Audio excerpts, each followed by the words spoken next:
Dalawang ulam po ang ibabahagi ko sa inyo mga kaibigan. Kayo na po dumiskarte kung anong naaayon sa panlasa nyo. Hindi po kasi makapamilit makalabas ng bahay eh. Ang gagamitin ko po yung katitik na mantika na pinagprituhan ko ng kaunting giniling. Oh, nakita nyo't meron pa kaunting giniling eh. Bawang po. Pumapatak na naman ang ulan sa bubong ng bahay. Nako, pasensya na kayo. Di talaga maiiwasang magluto ng hindi inaasahang ulam eh. O sibuyas po, kaysa naman po tayo lumaklak ng beer sa magdamagan eh. Nako, may kahirapan yun. Pwede namang iwasan eh, di po ba? Kamatis po. Kaya minabuti ko na lang, kaysa po matulog magdamagan, eh magluto na lang ng ulam. At baka sumakit pa ang tiyan pag nagutom. O, ako po'y nagbusisi. Nakita ko po ito kapiranggot na patatas. Isama na po natin. Eh, pakiwari ko, hindi naman ako magsisisi kahit bakit ganito ang aking niluto ngayon. Isama na po natin tong aking ipinritong katitik na giniling kanina. Bago po gumiling ang camera, ipinrito ko na para makatipid ng oras. O, sangkutsahin po natin yan. Hindi po kayo makakapagsilip umuulan. Kung konti ang pera, sa bahay na po lang kayong tumigil at manood kayo ng aking niluluto.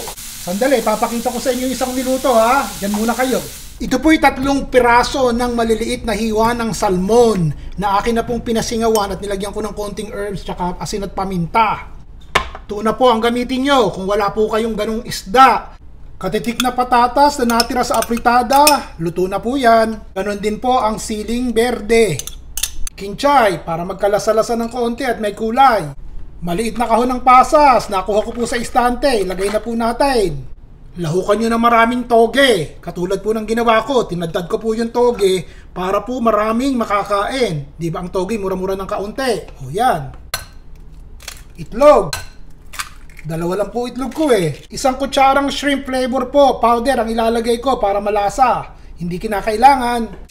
Tapusin nyo sa pamintang durog. Tsaka nyo po iprito. Ibaliktad.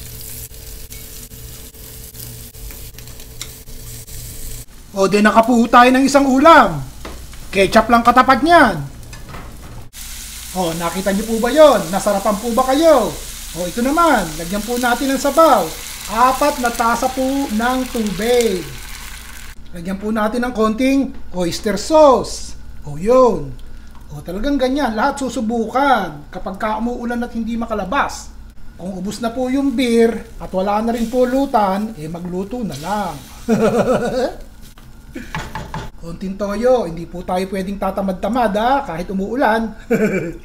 O, tikman nyo muna at maraming sabaw ito eh. Pwede na. O, pag kumukulo na po, ilagay na po natin itong sa tangkay ng kangkong at matigas yan eh. Unahin po natin. Yun, ilubog natin. Takpan po. Pagkatapos ng 1-2 minuto, tsaka po natin ilagay itong dahon. Oh, dahon ng kangkong. Eh, hindi po ba? Nagkaayos din. Ilubog nyo po sa kumukulong sabaw.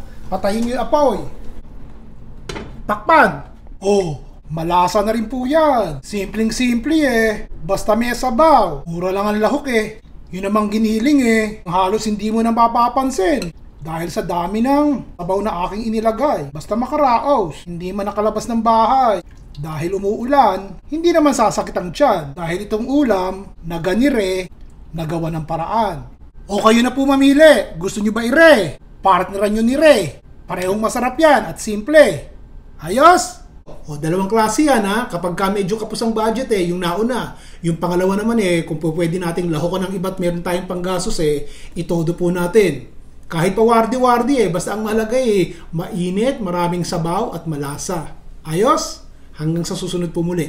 Si Ron Bilaro.